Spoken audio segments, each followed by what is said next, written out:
Good morning, and welcome to our workshop today on transdisciplinary topics in the Horizon 2020 Health Program. Welcome to everybody who's in the room, and also very welcome to our attendants on the web. We're going to film today, so if there are questions, you're very welcome to interrupt and pose your question, but we need to hand you a microphone. Otherwise, our attendants on the web won't hear you. Quick overview on the agenda. Well, I hope you all had your coffee and your sandwich already, so we're ready to go. A short welcome, and then my colleague Anna Halldén will introduce you to humanities and socioeconomic sciences. And then I will come and talk a little bit about the health program, and I will lead over to my colleague Johan Lindberg, who will introduce us to ICT activities in the health program. And after that, we'll say goodbye to our attendants on the web, and we'll have a discussion here in place on some example topics. And after that, you will have some time for lunch and more networking. Welcome to my colleague Anna.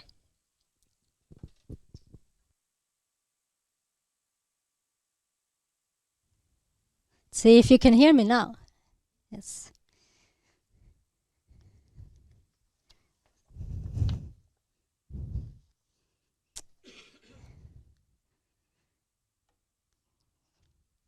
So it's very nice to see you all here, and also for you listening on the web, of course. So I'm Anna Halldén. I'll switch to my slides. And I am the national contact point for Horizon 2020, specifically for inclusive societies, which is one of the societal challenges in Horizon 2020. And it is dedicated to social sciences and humanities.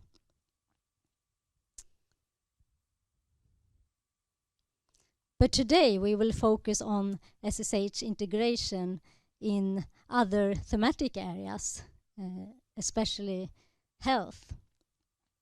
And I will give you a short overview of how it works in Horizon 2020, how the SSH integration is supposed to work, at least. And also the importance of bridging the gap for success. The importance of bridging the gap between technologies and social sciences and humanities. And my main message is that in most cases, you need to include SSH in order to maximize your chance of receiving a grant. So I hope that when you leave here today, you will have a better understanding of SSH integration in the program and why it is important for you to include it.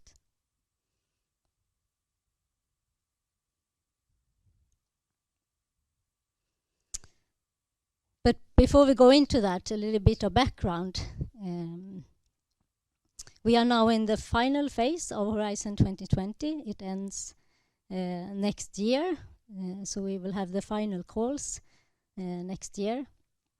And you probably recognize the structure of the program. I suppose most of you have seen this before, at least. The structure is mainly divided into 3 pillars. And all of the pillars have different thematic areas.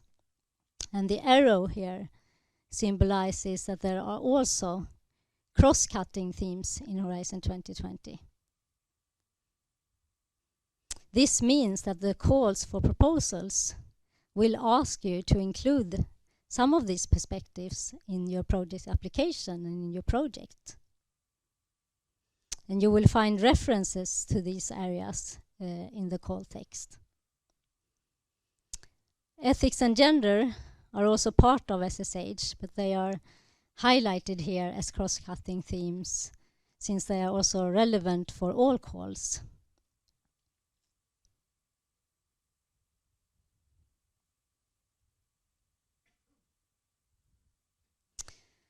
The integration of SSH, and I use this abbreviation for social science, socio-economic sciences and humanities.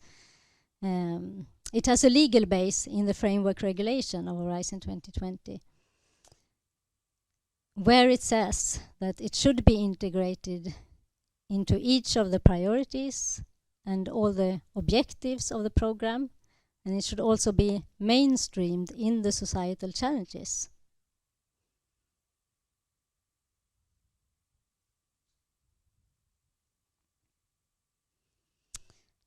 So why is it important to include it? What does the Commission say about this? So considering the broad scope and the complexity of the societal issues that we need to address in the program, it is evident that we need knowledge from both SSH disciplines and also from STEM disciplines. Technology innovations need to pay close attention to the social contexts that they are to be placed in when they have been developed. So SSH integration can yield innovation solutions and products that are sociable, socially acceptable, direct applicable, and marketable, and also cost effective. And in addition to that, SSH can also contribute to the impact of the project and support effective dissemination and communication of the results of your project.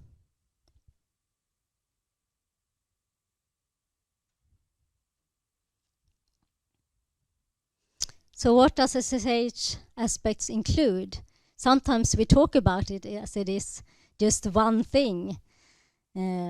But there are many different issues in social sciences and humanities. User behavior, culture, acceptance, management, governance, and so on. And there are a lot of different disciplines, as you might know. Psychology, sociology, anthropology, art, media, design. And when SSH is a cross-cutting issue, you need to relate it to a specific theme. And today we are talking about the health. So when thinking about SSH, it is of course related to health issues. And it seems, I think when you talk about health, it might be a little bit feel natural for you, because also in the title of the societal challenges health, it's health, demographic change, and well-being.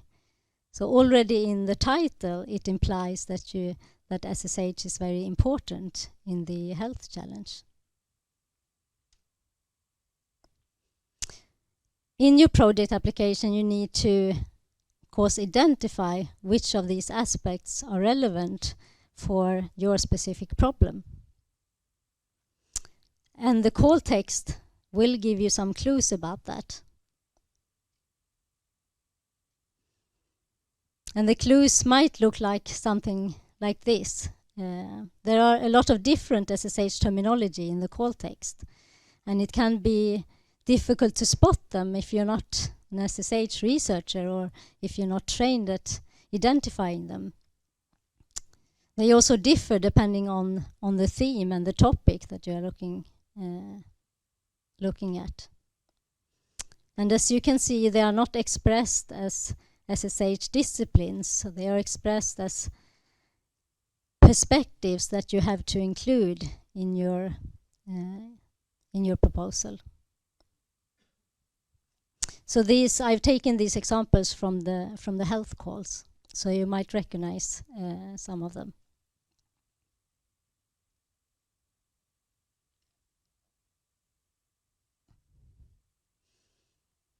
So do all Horizon 2020 projects require SSH integration? Well, maybe it should, considering the focus on the impact. But Horizon 2020 uses a system of flagging. The topics that require SSH integration are flagged for SSH topics. For a topic to be flagged, it has to have SSH terminology in the scope section of the proposal. And it also needs to include SSH partners in the consortia. And we can see that this has become more and more important. If you compare it to the calls for 2019, it will be an increase in the flag topics in the health challenge in 2020.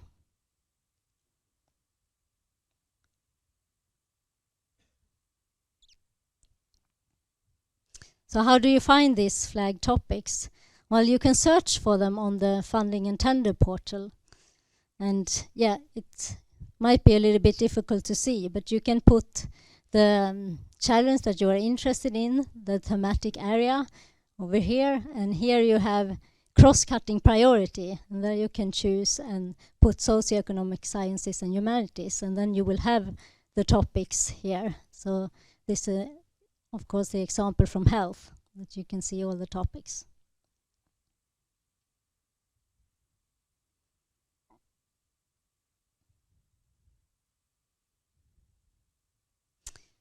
How much focus there is on SSH aspects varies between different topics.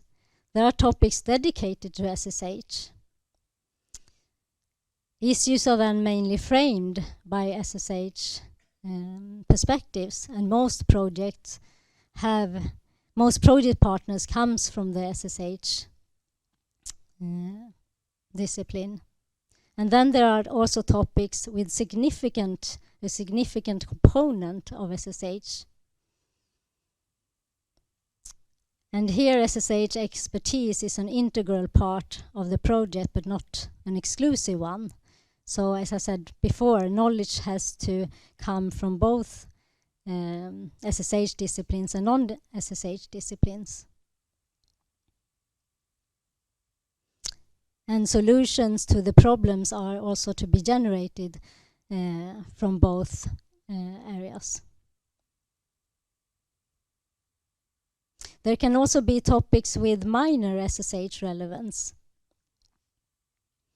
So the best way is to read the call text very carefully and try to pinpoint and underline the SSH terminology, which I showed you on the previous slide.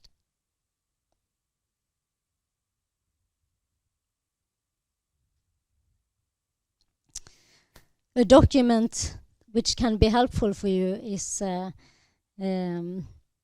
opportunities for researchers from the socioeconomic sciences and humanities in Horizon 2020.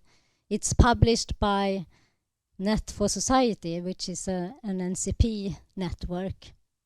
And here you can get detailed information about the SSH aspects in the specific topic.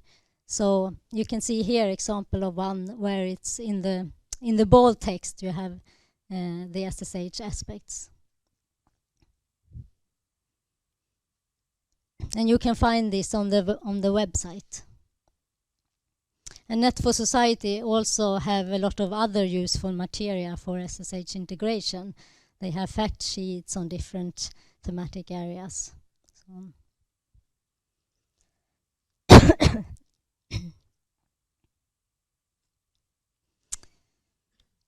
So why should you bother about including SSH in your application? Can't you just ignore it? No, because transdisciplinary is part of the evaluation criteria. And what disciplines you choose to include should agree with the requirement of the call text. So SSH experts contribute to also framing the topic in the call text. So consequently, you of course have to address these perspectives in an adequate way. In addition, evaluation panels include SSH experts, and evaluation, the evaluators are also trained and briefed on how to evaluate SSH and how to identify SSH in the proposal.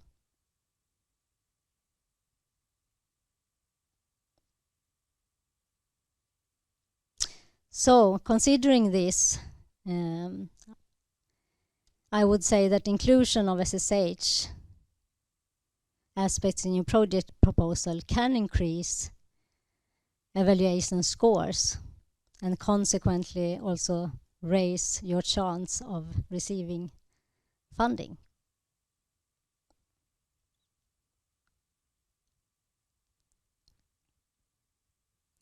These are examples from the evaluation summary reports in health proposals. It's a lot of text, so I will just give you a minute to read.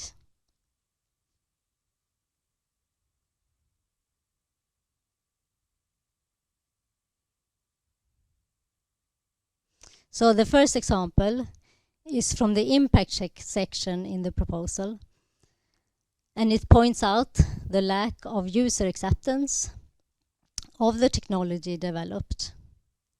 The second tells you how important it is to also consider SSH in the implementation part of the project. And it's important to consider transferability between different work packages and between SSH and technologies. The third one focuses on the importance of including the right competence and partners. So in conclusion, it is very important to consider SSH not only in the excellence part of your project application, but also in all parts of the application, also in the distribution of tasks and the organization of work packages, and also in the impact section.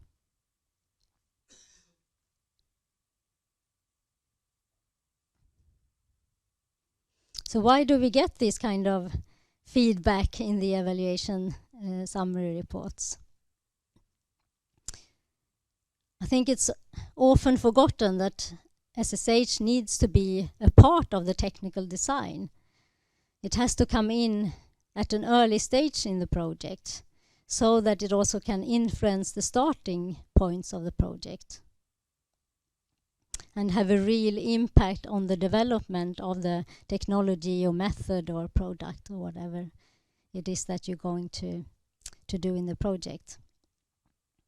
So it often happens that you bring SSH into the project too late when the product is already developed.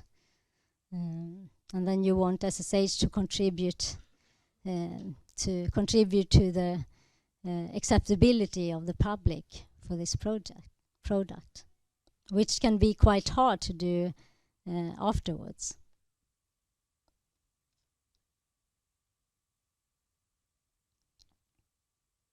If a technology fails to reach the market, or if it's not used, it all often depends on SSH aspects that you have missed to consider. It very rarely depends on the technology in itself.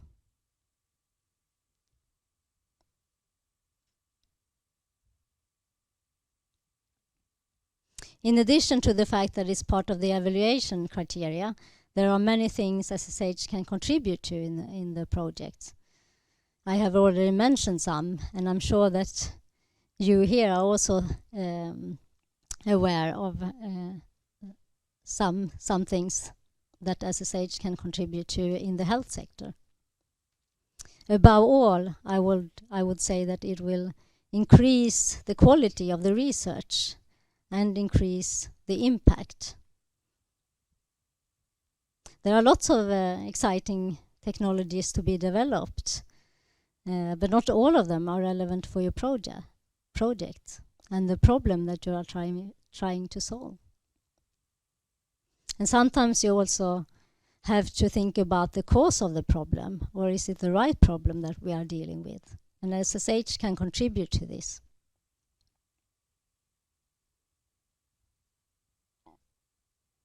Horizon 2020 put a lot of focus on impact. And as I said before, SSH can also contribute to communicating and disseminating the results and communicate with the end user in the right language.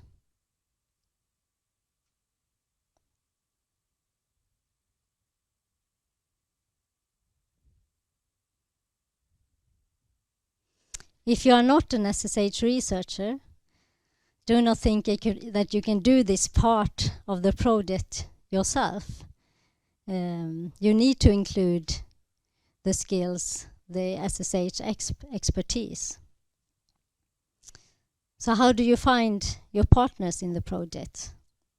Well, there are different ways to do that. There are partner search tools. There is one on the funding and tender portal, and Net for Society, as I mentioned before, they also have a partner search. You can look into existing networks, your own networks, but also other EU initiatives, networking programs and projects like HOST, etc. There are info days and brokerage events that you can participate in. And I think it's also good to attend conferences focusing on SSH, because then there you will find SSH researchers and partners. It's also good to look into existing projects or ongoing projects. And you can do this also by a tool which Vinnova has developed. And there is also one on the portal.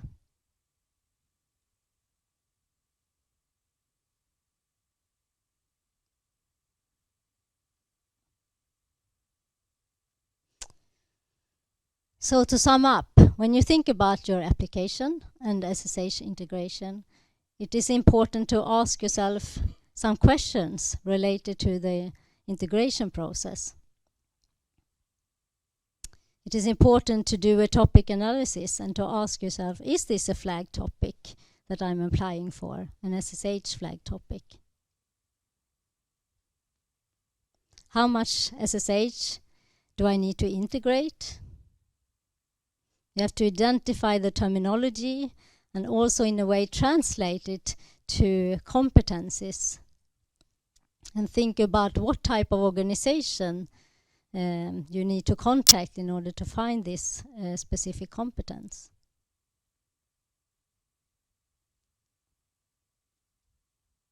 Have I included SSH in all parts of the application?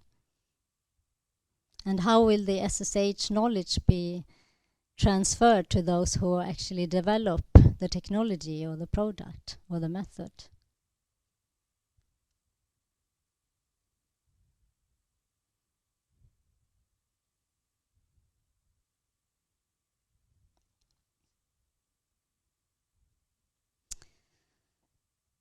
In the end now, I'm thinking about also mentioning Horizon Europe, because Horizon Europe is the next framework program, and it will start in 2021, which is not so far away. But still, there are lots of money in Horizon 2020, so don't forget to also think about that and apply for that. But it can be interesting to look at what is happening with SSH integration in Horizon Europe.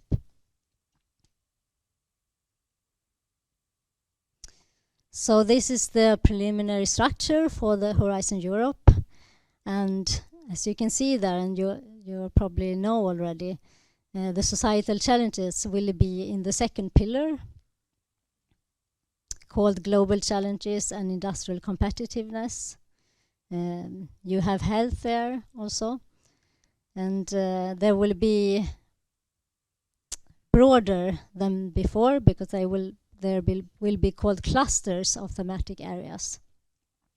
I think health maybe will not be so different, because it still has its own cluster. But as in Horizon 2020, there will be a cluster dedicated to SSH, culture, creativity, and inclusive society, which will focus mainly on SSH. But SSH will also be a cross-cutting theme, as stated in the Horizon Europe proposal. However, we do not know yet how it will work in practice. There has been a lot of views about the flagging system, if it's efficient enough, and also about the evaluation process. So it remains to be seen how SSH integration will look like in detail in Horizon Europe.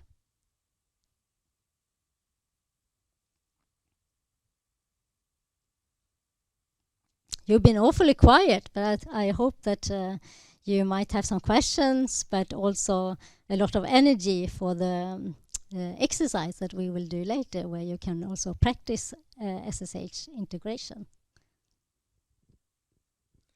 Thank you very much, Anna. Thank you for giving us such a good overview on how to best integrate socioeconomic sciences and humanities into the upcoming project. We'll get back to exactly the keywords that Anna just showed us later on during the practical session, and we'll also have much use of the cycle of integration that Anna just showed us. But for now, we have a very airy agenda where we left lots of space for your questions. So please.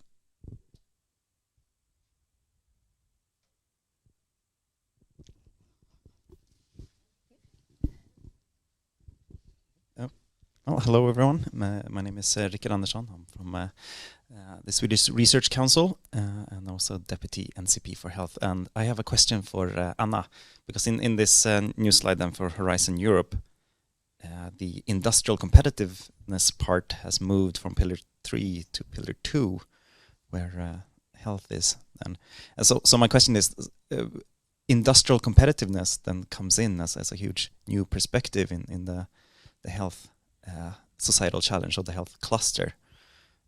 And what does that mean for SSH integration? I think that SSH integration is not exclusively for universities or researchers only.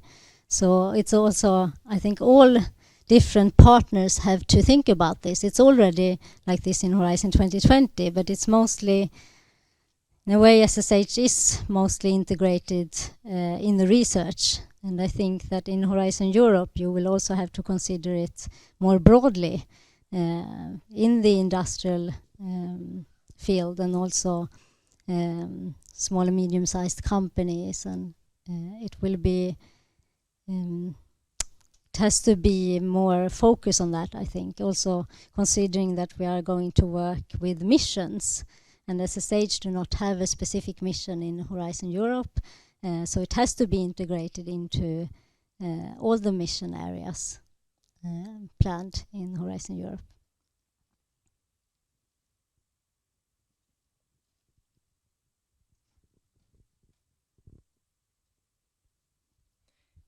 Some more questions for now? No? Then we lead over to the next part.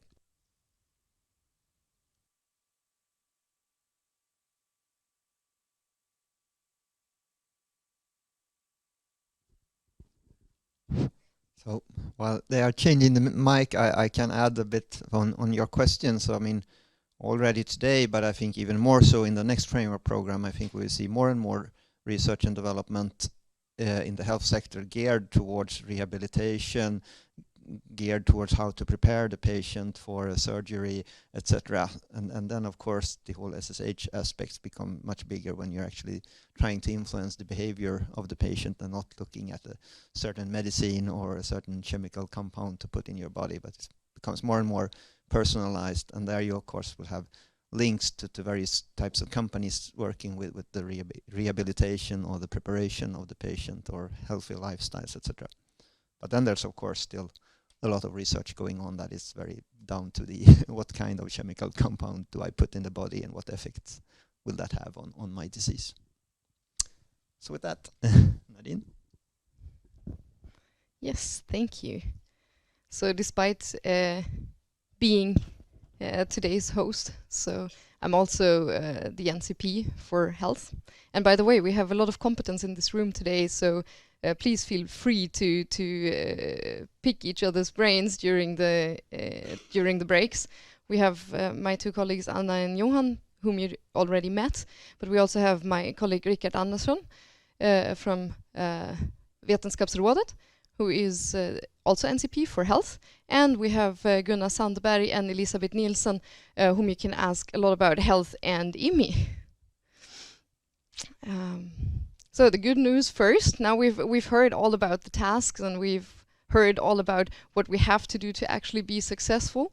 But what you get for it is also quite a lot. So the entire framework program, I'm sure as you know, includes about 80 billion euro for the whole 7 years. Of course, we're pretty much in the end of this period, but there is still a lot of money in the last topics.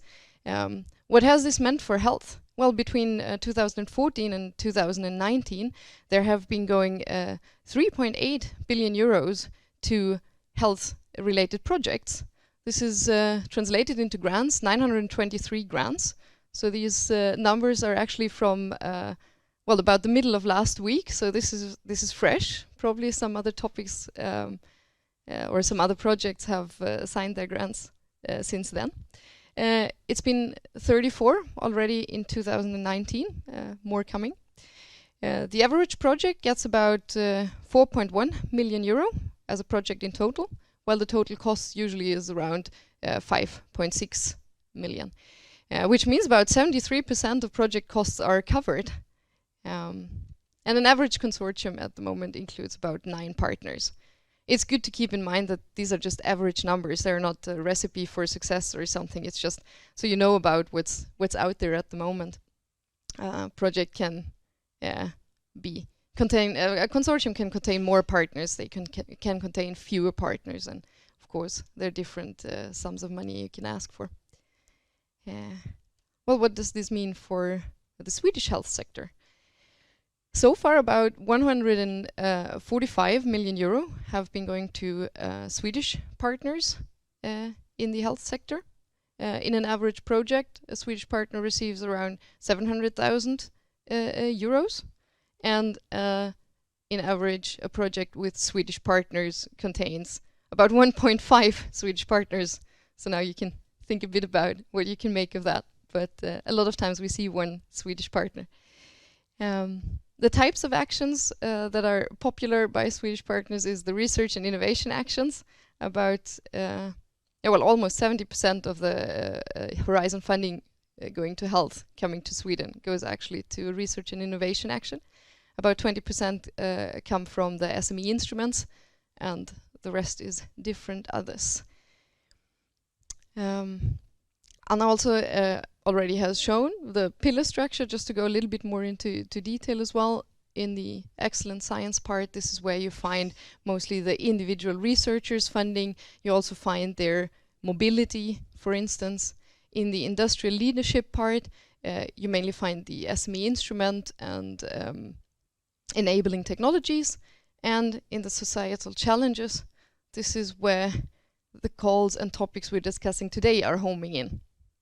And they are called societal challenges because with these calls and topics, the Commission actually asks for projects to solve complex real-life problems.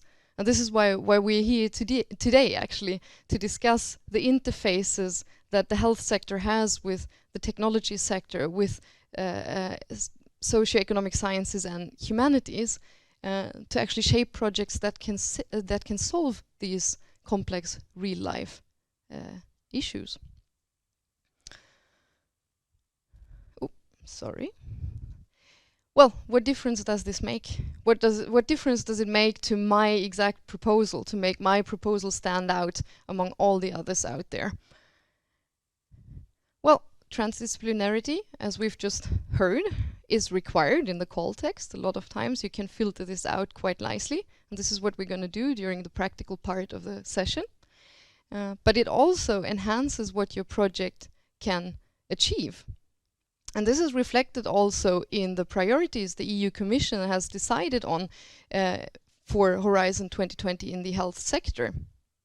The investment in research and innovation aims to improve the quality of life for EU citizens. This is the actual outspoken aim. This is taken from an infographic from the Commission's homepage. You will have the link later on here. And there, these real-life problems can be tackled in a way that they create sustainable health and care systems. So in a couple of decades, we still will have access to the kind of healthcare or better kind of healthcare than we have now. This is, of course, based on innovative solutions coming from these projects that will tackle these challenges, and these can come in form of new drugs, new therapies. They can also come in form of medtech, of course. A lot of times there is the question, does this topic actually include medtech? And most of the time it does. The topics are supposed to stimulate a translatable research from bench to bedside. So there should be an actual output to the healthcare system in the end. It should also increase Europe's competitiveness. And this is mainly like to position Europe on the market for healthcare solutions as well as delivering better healthcare. There is also the part, well, of sustainable development, which is not only like monetary sustainment of a healthcare system, but it also means, I mean, a healthcare system also does have an impact on the environment and on how we live.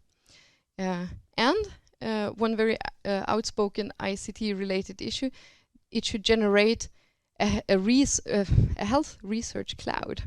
So data that is accessible and secure across borders, which can be used for research and for healthcare interventions.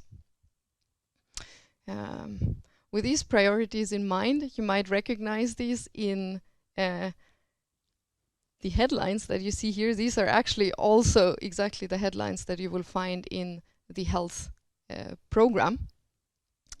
And out of these, you can see the more classical health-related topics are grouped into one call, which is called Better Health and Care, Economic Growth and Sustainable Health Systems, while the more ICT-heavy parts of the program have received their own call each, which doesn't mean that you won't find any ICT-related topics to tackle in here. You will find them.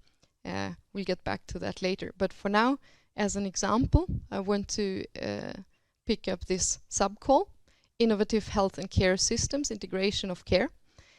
This contains 3 topics, and all of them have, well, they're both officially flagged, but they also have a very heavy focus also on socioeconomic sciences and humanities. And you will find also a lot of references to, for instance, AI, to secure data, etc. My colleague Johan will go a little bit more into detail with this with you later. But you can also see here new financing and business models.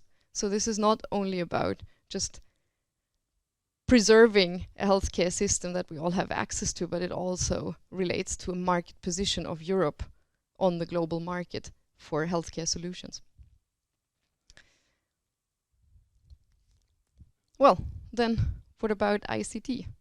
We've heard there is a flag, there is a little tag that you can find under each call for socioeconomic sciences and humanities. But how do we find ICT? Well, there are no flags. They have partly own dedicated calls in the health program. We've just seen them. Digital transformation in health and care, and trusted big data solutions and cybersecurity for health and care.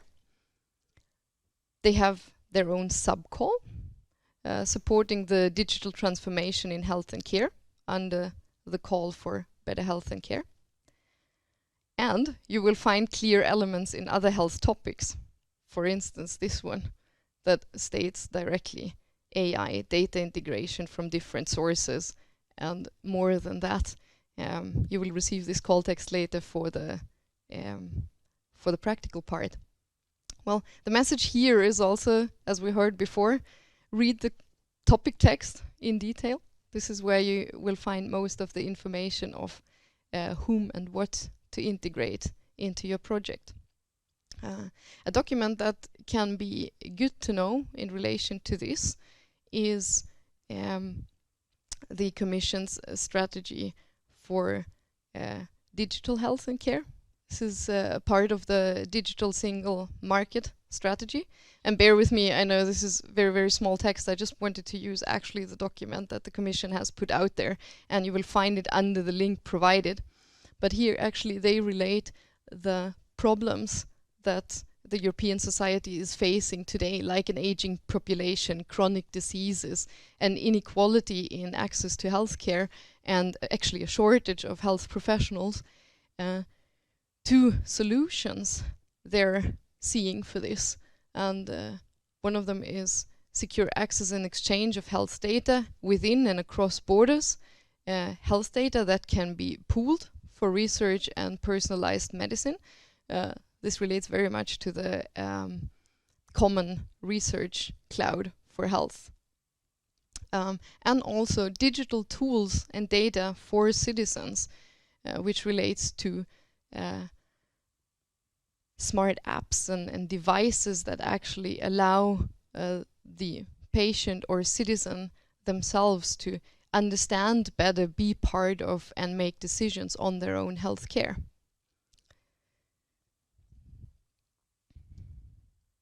And there is so much more inside the ICT part of the health program than just data exchange.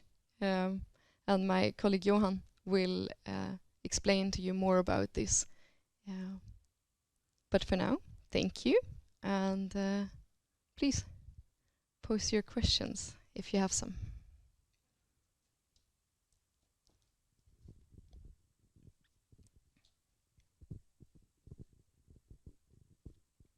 We're way before the agenda, so you're very free to ask a lot of questions.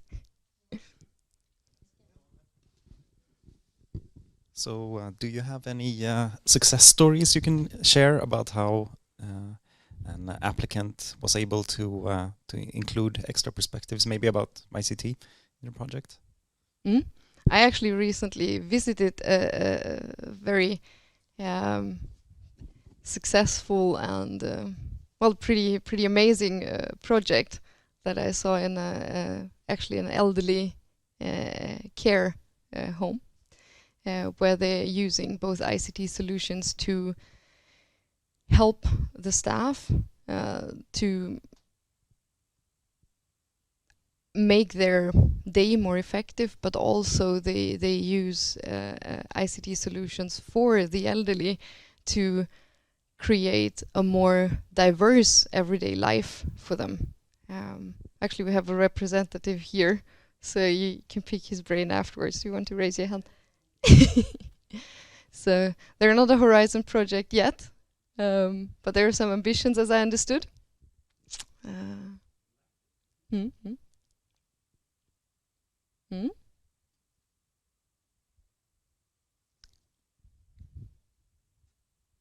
I don't know, should I take another? I mean, my favorite success story, I'm trying to remember exactly the partners, but I mean, you have this YouTube film of a truck driver. He lost his arm, and then they designed a robotic arm that is connected directly into his nervous system, and this video of him playing ping pong with his children, that he got the robotic arm back. So a lot of the examples are, of course, data and big data and how to analyze things with all the medical data, but there are also really sort of integration of the human body and the technical things we have out there. And those are my favorite examples of success stories.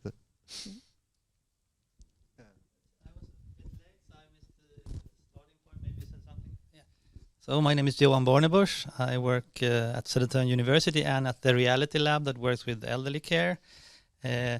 So the elderly lab the Reality Lab where I work, that's, although not going on for so long, that has Vinnova basic funding from the start, but that's already a platform consisting of like 2, 3 people from different universities, Stockholm City, 1 or 2 SMEs, consulting companies. And when that is quite complex already from the start, how do you enter with all these different partners? You said there was one Swedish partner in general in these calls, and now we're like already 5 different entities. How do you handle that? Oh, this is actually great, I would say. In other countries, it's actually much more common that you have more than one partner from the same country. There's absolutely no restriction that you can't be more than 1 or 2 partners from a country. You need, of course, to diversify, and I think one of the challenges here is to really reflect the different challenges and different at the moment care ecosystems that you have across Europe, which can differ quite a lot. So you, in your case, I would suggest to pick partners that represent those other healthcare conditions in other parts of Europe very well, and I think it's not a disadvantage to have several partners from the same country, as long as you get a geographical spread across the others too.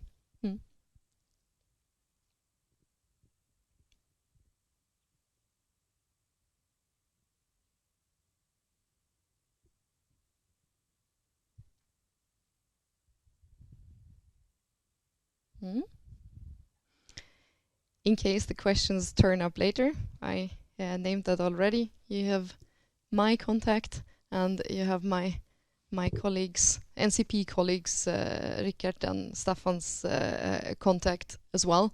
And you will get the slides in afterwards, so you will actually have access to all the links that I mentioned. There's also something that I can mention here in the middle. And this is for all of you that want to discuss more specific questions after this, or maybe go home and have like thoughts about what we discussed today and then want to get back to us with them. We've set out a couple of dates and times where you can book us for a Skype call, and you're very free to discuss any part of the health program with us as you like. We will try to be there in the set of competences that you need, but definitely my colleague Rickard and me will be there. So yeah, they will be booked on a first come first served basis, so please just email me and we'll set up something. You might also want to coordinate, for instance, with other people in your home institution or university, so we can get a good discussion. And yeah, for now, I think we'll have a little leg stretcher, and then my colleague Johan will tell us more about the ICT part in health. So welcome back after the short leg stretcher. So my name is Johan Lindberg. I'm national contact point here at Vinnova for the ICT program in the Horizont 2020. So the Information and Communication Technologies program. And my background is within electrical engineering, and I've been doing research in signal analysis. It's an interesting field to have followed for a long time, because in the beginning of time, ICT was really a topic of its own, and you can sort of be in your little bubble with the other IT nerds and not really matter.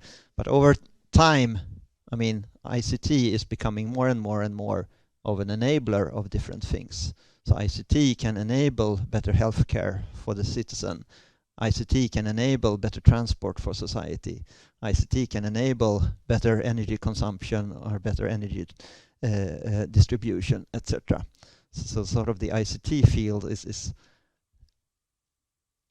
showing up almost everywhere in different way, adding smartness to whatever it is you're working with. So adding information, adding abilities to steer things, and so on and so forth. And as Nadine touched upon, it of course then also becomes this kind of thing you need to integrate into your research project in the health sector.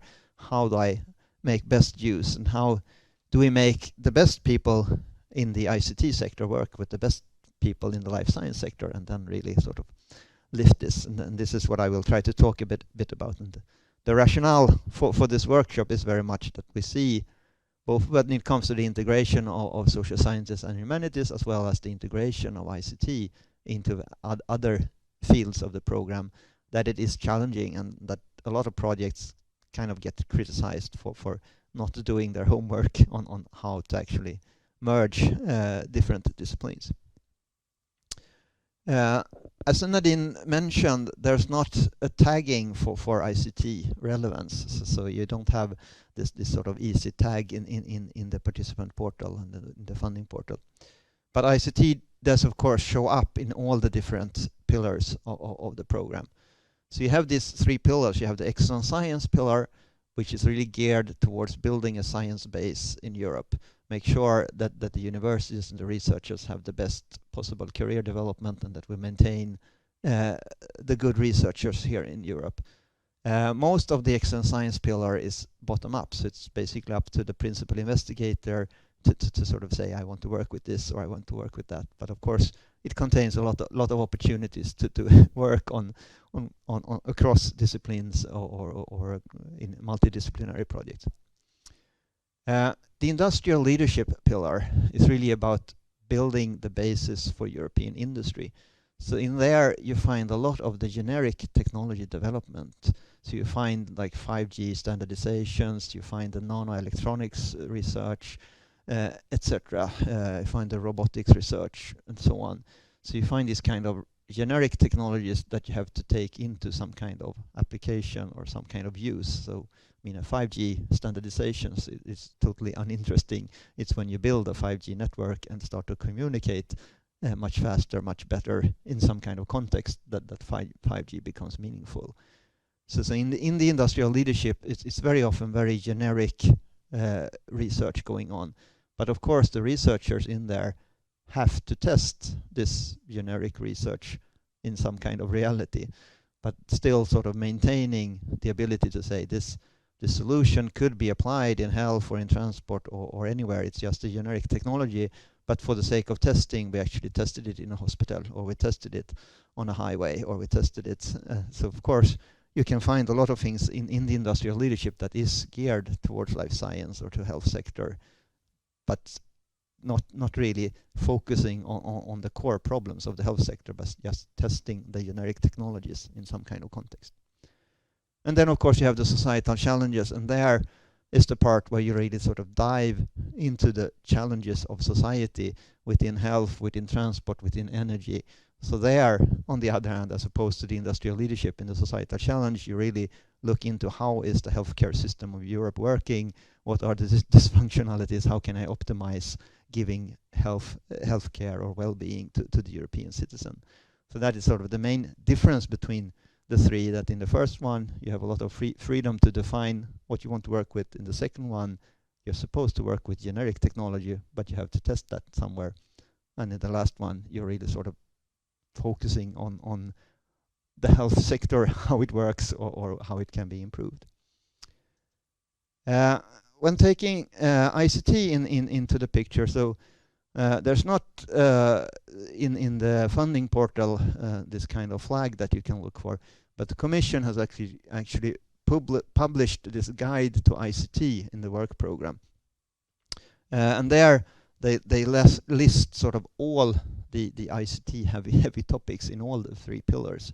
So there you can find on topic and deadline and budget line just a short sort of AI for health sector or big data development or robotics development, etc. So you can sort of go through all the titles and see if you're interested in ICT, where are sort of all the heavy ICT topics to look for.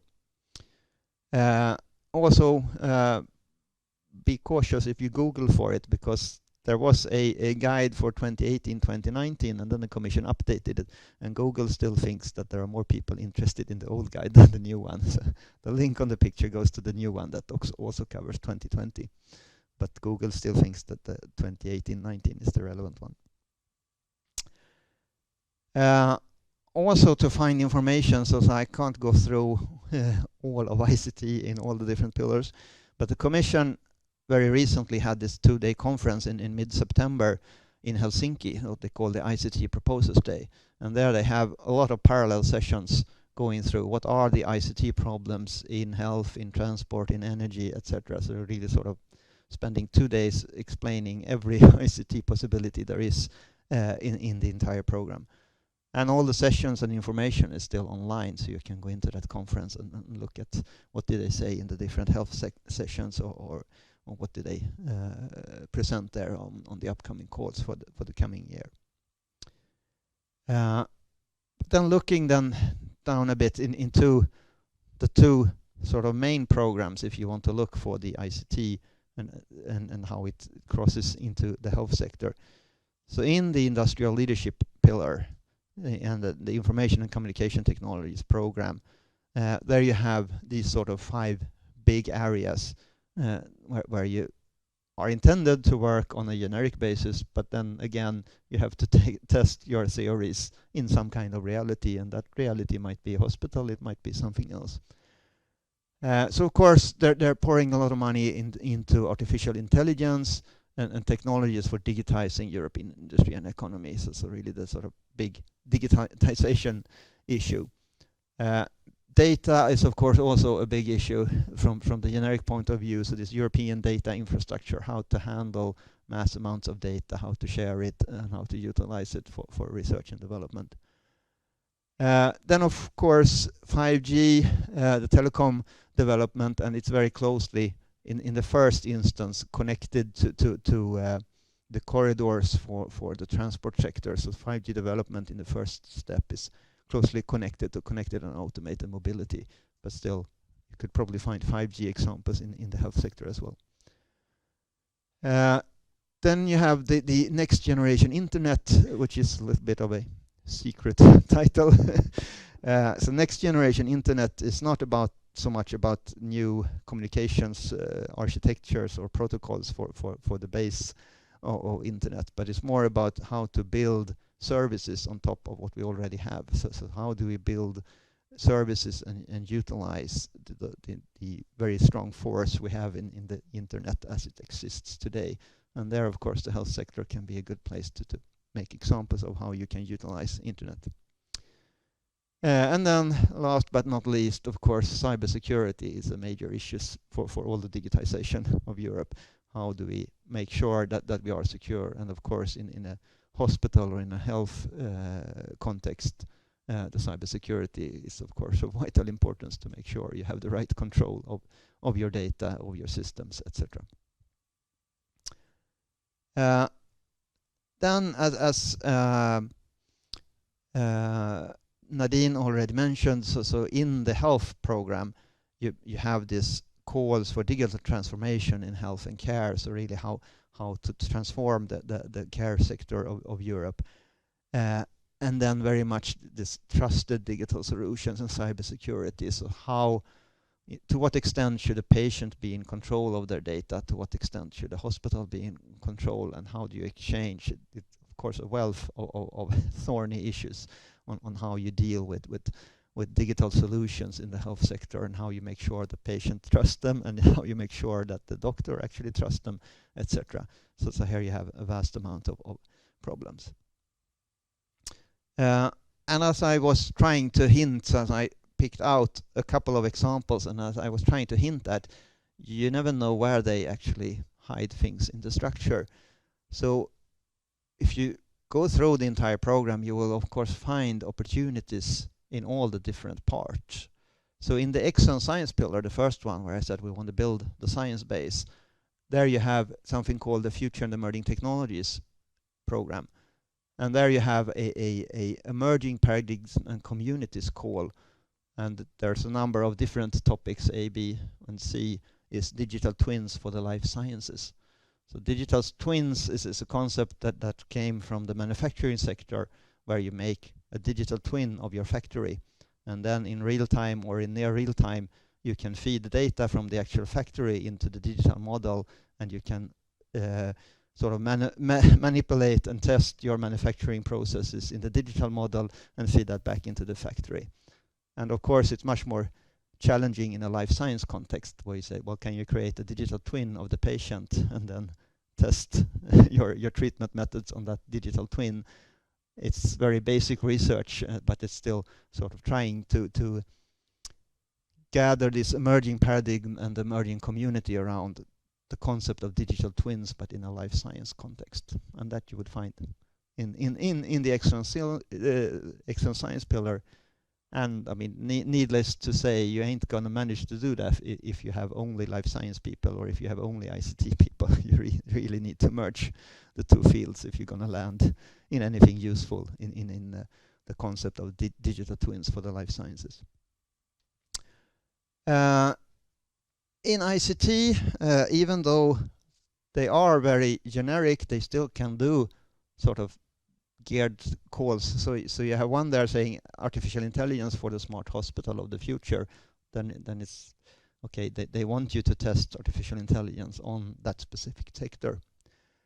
And then they have this one, which is more along the line that I said. It's really robotics in application areas. So the call is really about robotics core technology. But they say we see 4 prioritized application areas: healthcare, infrastructure inspection, agri-food, and agile production, and of course healthcare.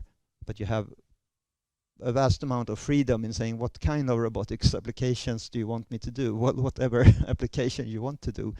It's just that the core research project will be about how to enhance the robot, not how to enhance the hospital. But still, if you're going to test it in that environment, you of course need to collaborate with people from the hospitals or from the care sector.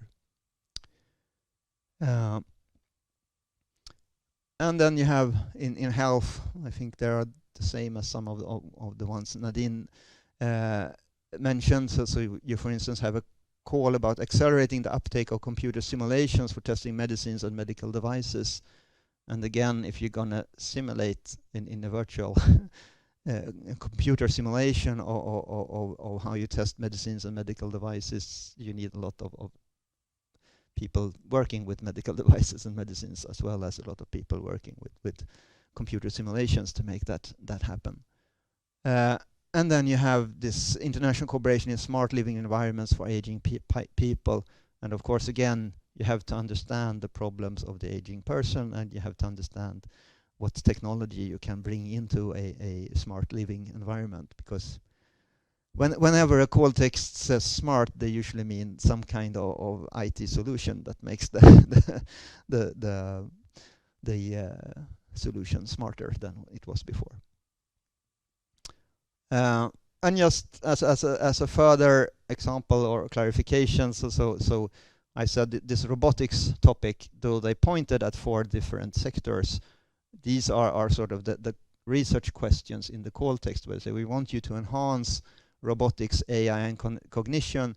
We want you to enhance cognitive mechatronics, so how the robot can feel or grasp things.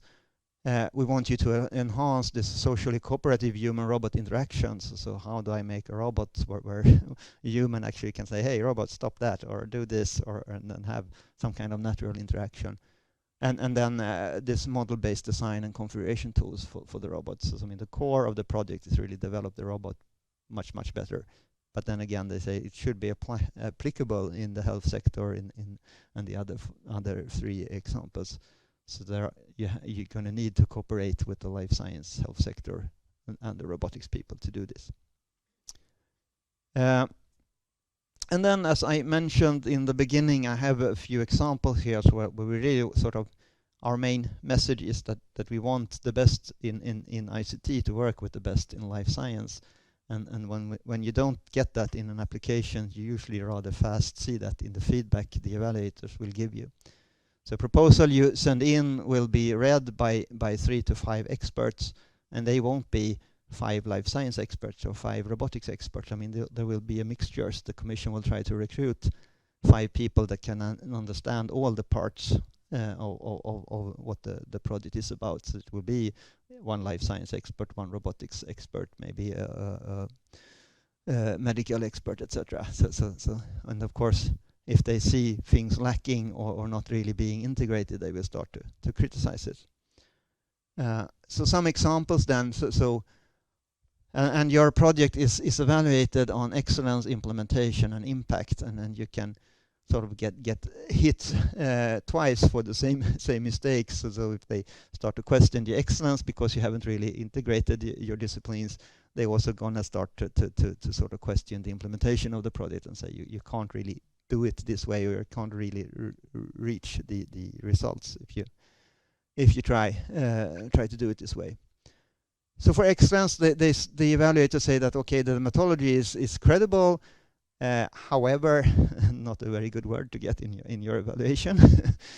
It is described at a very general level, mostly focused on the outcomes, but no details on how to get there. So someone has been fantasizing a bit what could be achieved, but they're not really telling anyone how they intend to achieve it. So for instance, reference of application of machine learning analytics is not supported by clear identification of which specific technologies and methods will be applied. So someone just tried to drop a buzzword and hoped no one would notice it. It's not really an explanation of what kind of machine learning or in what context or how you intended to do it. And then in the implementation, they also sort of see strange things from the evaluator point of view. So they question that it's not really phased into different things, but the work packages seem to go on for the entire span of the project. So the long duration of some work packages is not clearly justified. Keeping the use case definition active until the very end. Yeah, that looks kind of weird. I mean, why would you keep defining the use case to the very end of the project? You would probably want to define the use case in the beginning and then study that use case. It's not clearly arguing why this is needed. And also they start to question furthermore, data collection is addressed until the end of the project, as well as the system integration at the same time that validation is being carried out. From an engineering point of view, that looks strange because you have to sort of stop the clock somewhere and say, now I'm starting to integrate the system. And especially if I start to validate the systems, I don't want someone editing the system while I'm validating it. That won't really end up very, very well. And there's no justification for this approach. And reading between the line, I say, well, you had too many life science and not really an ICT expert that would have known this sort of very basic, this is the way you build the technical systems. You can't describe it the way they have done, and you start to lose points. That as an example where we see sort of criticism that we think this projects have failed in really integrating the two disciplines. Another example, so here they get criticism for misses on a number of important details pertaining to the clinical foundations. The interdisciplinarity of the concept is negatively affected by the lack of inclusion of clinical expertise. I mean, it's a really low-hanging fruit. If you intend to test something on real patients, get a clinical expert to help you write the part describing the clinical trials. And again, I mean, my plausible explanation is that there was a bunch of happy ICT guys who wrote a proposal, and they thought they could get away with it without really describing the details on how they did the clinical trial.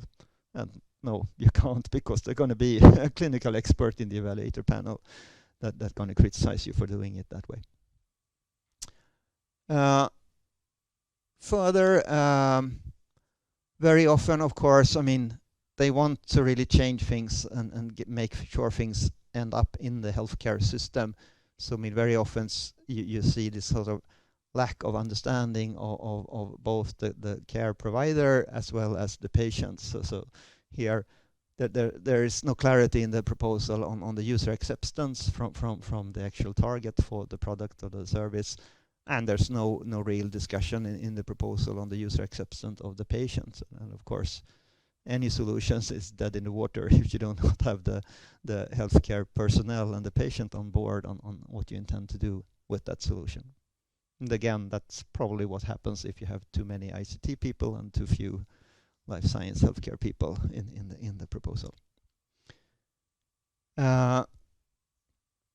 And a last one. So here again is a project with presumably a lot of advanced ICT.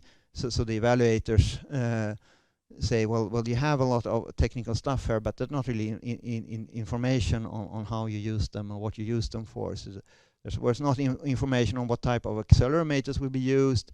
It's not no information on how unobtrusive they are or how they will be calibrated. There's not information about data flow. There's not information about mobile phones and wrist sensors. So okay, someone has picked a lot of fancy stuff and said we're gonna monitor this disease or whatever it is with all this fancy stuff, but it's not very clear described how and when and what fancy stuff. It really seems to be some kind of, we will have mobile phones and sensors and they will detect if you're ill. And again, the evaluator won't buy that. And yeah, I mean, the technical expert reading this rapidly spot that well, you add a lot of really advanced technical stuff, but you do not really have any technical management, or you are severely underestimating the problem of putting all this fancy stuff together. And you get criticized and lose points if you do that in your proposal.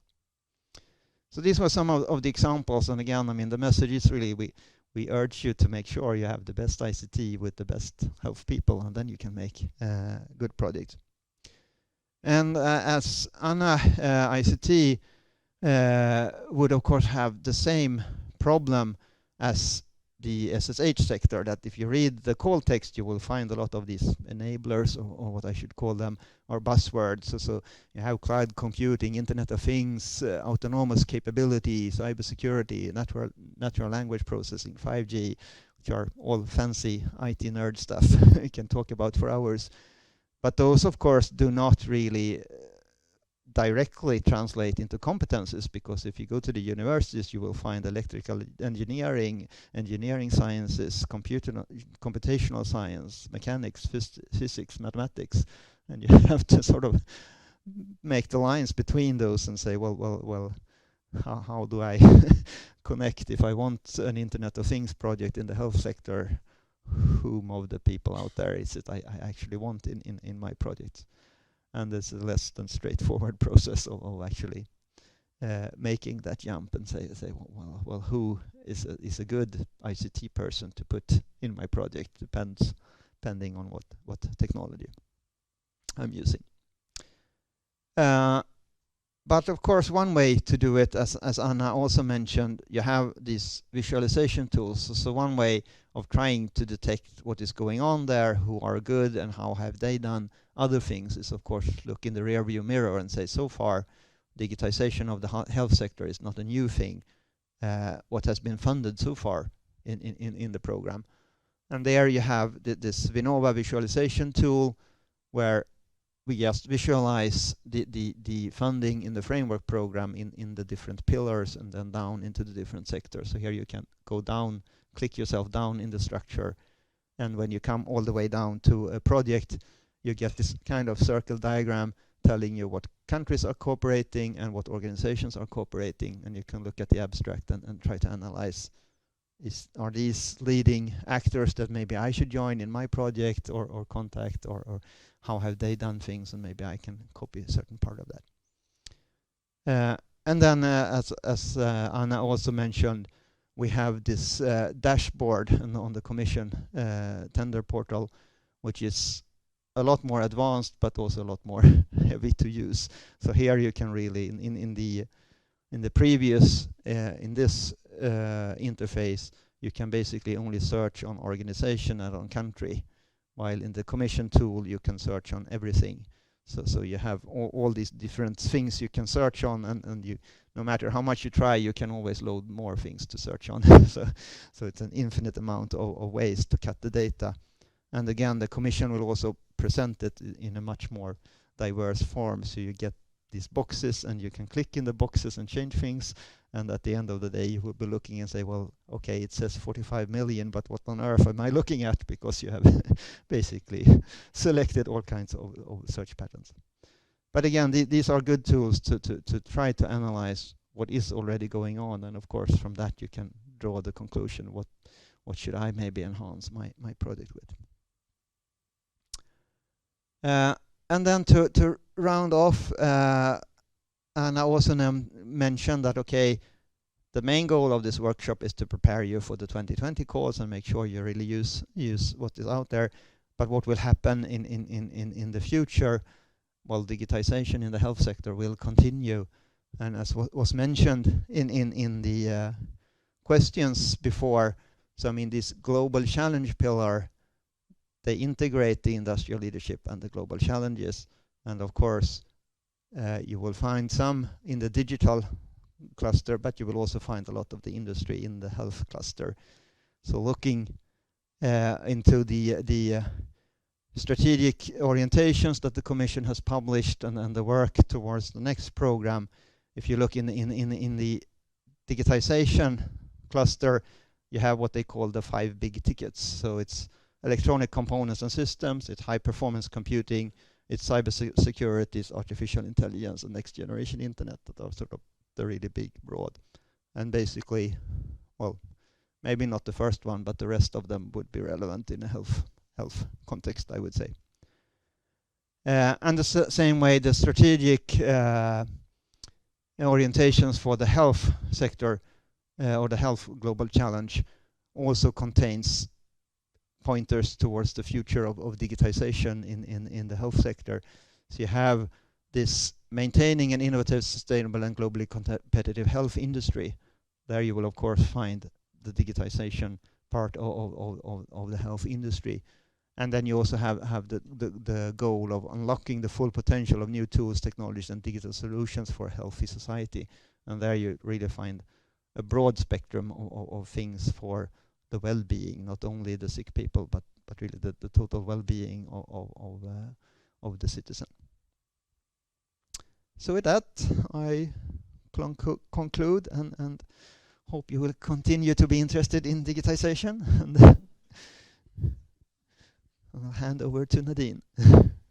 Thank you very much, Johan, for giving us a very, very good overview over where to integrate the different parts of ICT into health, or maybe in some cases integrate health into the ICT part, as we've just seen. A couple of words to round up is like what we just mentioned, all three of us. It's actually very, very important for Sweden as a player in the Horizon arena, so to say. We've in-depth looked at a little more than 40 evaluations, and what we can see is that most of the ones that should include ICT, in that case it was 16 where it was directly mentioned in the text, 13 get criticism for not integrating it properly. As we've just seen with a lot of examples, and what we've also previously seen with the socioeconomic sciences and humanities, there is mentioning of criticism in Swedish proposals. All these examples came from proposals which have either a Swedish leader or a Swedish partner. So this is nothing that's just out there. This is actually very present here for us. And please, I'd like to open the floor once more for questions.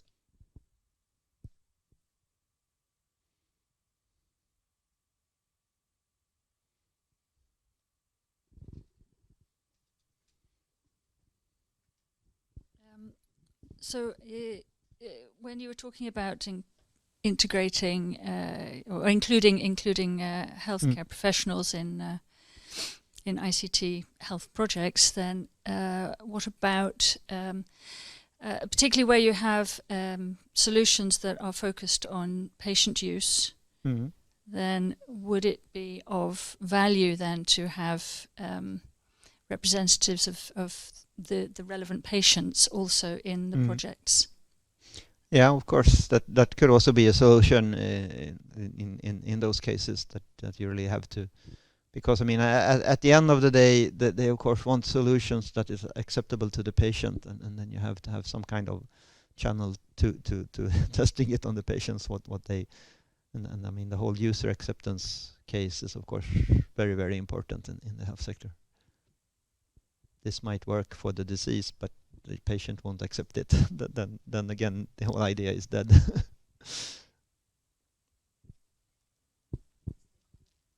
I have this, maybe it will work. Yeah. Just a comment to that.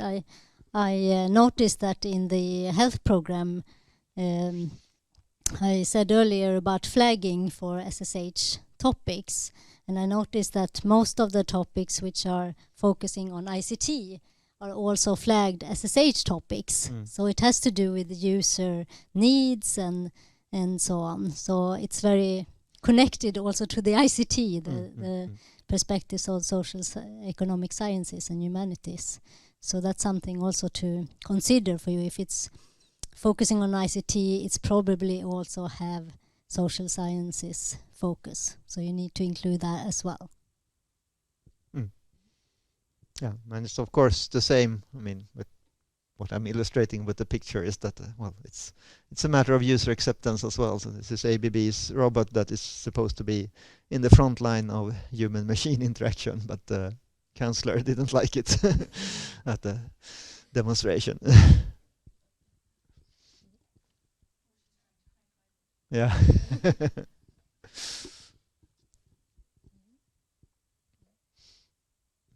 Actually, some of the health calls also have explicitly written to integrate user groups, as Heather just mentioned. It's very important, and usually you can derive a good knowledge from the experts in SSH as where to find those user groups that, one, actually are the user group that you want to talk to, and second, are the user group that actually will help you developing. So, Rickard Andersson from the Swedish Research Council again. I was wondering about the integration with other directorates general, other programs in the big EU portfolio. For instance, DG Connect. Is it possible to find dual funding?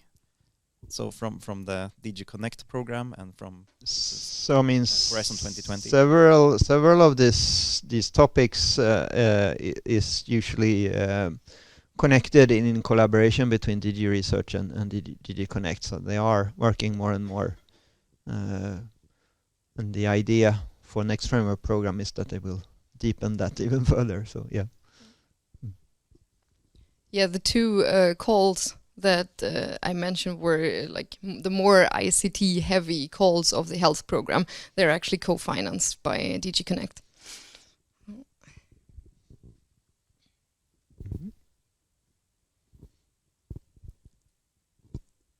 Some more questions? If not, then we'll hand the work over to you now. I first want to thank you, our attendants on the web stream. We'll say goodbye to you now and continue the discussion here in place.